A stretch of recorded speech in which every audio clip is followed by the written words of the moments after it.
इस वीडियो को देखने के बाद आप जानेंगे कि आलस्य क्या है, यह क्यों पैदा होता है, इसे कैसे खत्म किया जा सकता है। तो आइए इसे समझते हैं एक कहानी के माध्यम से। एक बार एक आलसी व्यक्ति एक बौद्ध भिक्षु से कहता है, मुनिवर, मेरे भीतर बहुत आलस है, जिसकी वजह से मैं अपने जीवन में जो करना चाहता हूँ वह कर नहीं पाता हूँ। मैं क्या करूँ, मुझे कुछ रास्ता दिखाएं। वह बौद्ध भिक्षु उस आदमी से पूछते हैं, क्या तुम्हें पक्का विश्वास है कि तुम्हारे अंदर आलस्य है?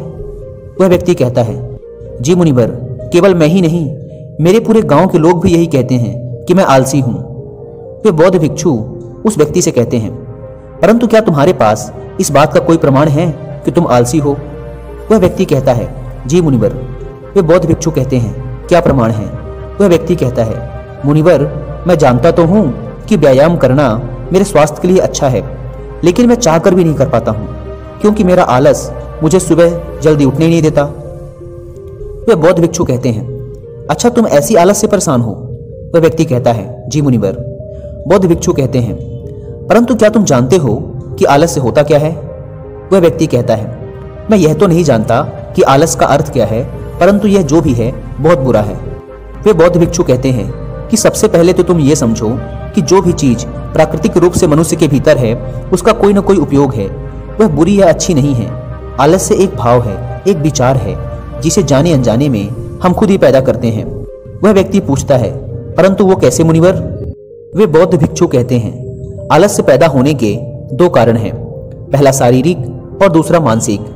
जब हम अपने शरीर को ऐसा भोजन देते हैं जिसके भीतर खुद कोई जीवंतता नहीं है, तब हमारे शरीर के भीतर आलस्य पैदा होता है, क्योंकि यह शरीर ऊर्जा से चलता है और जिस तरह की ऊर्जा हम इसे देते हैं यह उसी तरह का बर्ताव करता है।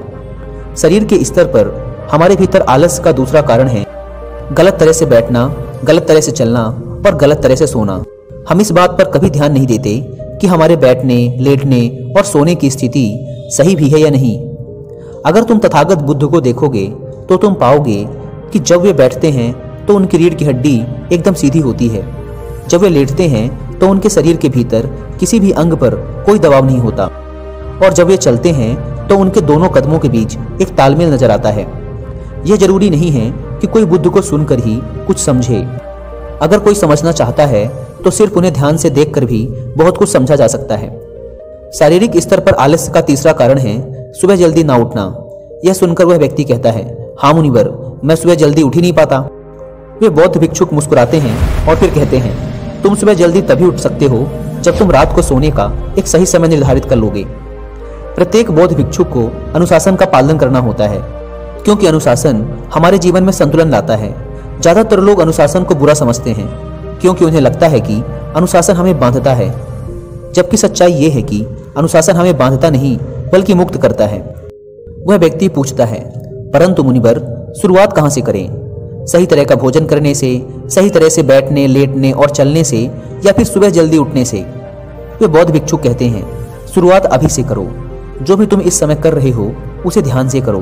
पहले तुम मन के स्तर पर आलस्य को समझो। वैसे ज्यादातर स्थितियों में मन शरीर के कारण ही आलस्य पैदा करता है। मानसिक आलस्य का पहला कारण है हमारे पुराने गलत विश्वास। हमें लगता है कि हम पिछली बार भी नहीं कर पाए थे, इसलिए इस बार भी हमसे नहीं होगा। हम इस बात को नहीं देखते कि इस बार और पिछली बार में बहुत अंतर है। अब हम मानसिक तौर पर वो नहीं हैं जो पहले थे। अब सब कुछ बदल चुका है। जब हम अपने आप को काबिल नहीं समझते तब आलस हम पर हावी हो जाता है। दूसरा कारण है छोटी सोच वाले और आलसी लोगों का साथ करना। कभी कभी ऐसा होता है कि आलस हमारे भीतर नहीं होता, परंतु दूसरों लोगों से वह हमारे भीतर आ जाता है। ऐसा इसलिए होता है क्योंकि हम आलसी लोगों की संगति करते हैं। वह व्यक्ति कहता है, जी मुनिवर, यह एकदम सत्य है, यह बात तो मैंने भी अनुभव की है। वे बौद्ध भिक्षु कहते हैं, तीसरा कारण है मन का स्पष्ट ना होना। मान लो तुम एक वन में खो गए हो और शाम होने वाली है। तुम्हें यह नहीं पता कि तुम्हारा घर किस दिशा में है, तो क्या ऐसी स्थिति में तुम आलसी होकर वन में लेट जाओगे या फिर अपने घर की तलाश में निकल पड़ोगे? वह व्यक्ति कहता है, मैं घर की तलाश में निकल पड़ूंगा।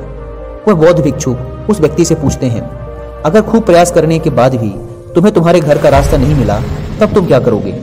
वह व्यक्ति कहता है, मैं फिर भी तलाश में लगा रहूंगा, क्योंकि मेरे पास उसके अलावा और कोई विकल्प ही नहीं होगा। वे बौद्ध भिक्षुक कहते हैं, मनुष्य के मन को आलस्य तभी पकड़ता है जब उसके पास कई विकल्प होते हैं। अगर किसी के पास सिर्फ एक ही विकल्प है तो उसका मन पूरी तरह से स्पष्ट होगा। अगर तुम अभी व्यायाम नहीं कर पा रहे हो तो उसका कारण तुम्हारी नजर का स्पष्ट ना होना है। तुम अभी भविष्य में होने वाले रोगों को नहीं देख पा रहे हो। तुम अभी उन रोगों से होने वाली पीड़ा को महसूस नहीं कर पा रहे हो। वे बौद्ध भिक्षुक आगे कहते हैं, आलस्य का चौथा मानसिक कारण है किसी काम को करने की कोई बड़ी वजह ना होना।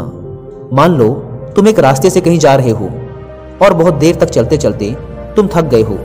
अब तुम्हारा और चलने का मन नहीं कर रहा है, तुम्हें आलस्य आ रहा है।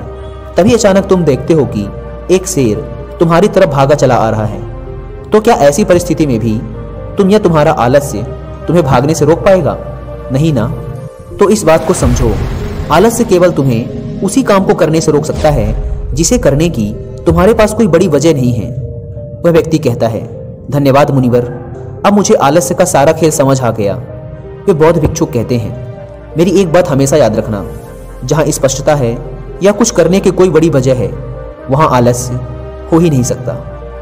दोस्तों, अगर आप भी काम को टालने की आदत से परेशान हैं या फिर आलस्य की वजह से आप लाइफ में वो अचीव नहीं कर पा रहे हैं जो आप पाना चाहते हैं, तो कुछ ऐसी बुक्स के नाम मैं आपके साथ शेयर करना चाहता हूं जो आपकी हेल्प करेंगी आपके पॉजिटिव माइंडसेट को डेवलप करने में, जिससे आप आज के काम को आज ही करें, कल पर न टालें।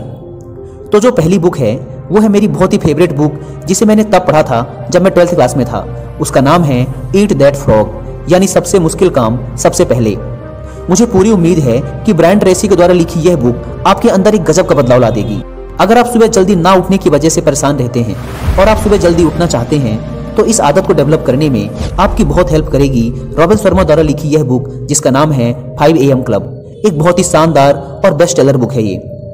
एक तीसरी बुक है जिसका नाम है द पावर ऑफ हैबिट। इस बुक को पढ़ने के बाद आपका माइंडसेट एकदम बदल जाएगा और आप जान पाओगे कि आज के काम को आज ही करने की एक छोटी सी हैबिट आपके लाइफ को कितना आसान बना देगी। लेकिन दोस्तों, अब आप लोगों के लिए खुशखबरी ये है कि अब आपको ये बुक्स बैठकर पढ़ने की जरूरत नहीं है। आप बहुत ही शानदार क्वालिटी में इन सारे बुक्स की ऑडियो बुक सुन सकते हैं।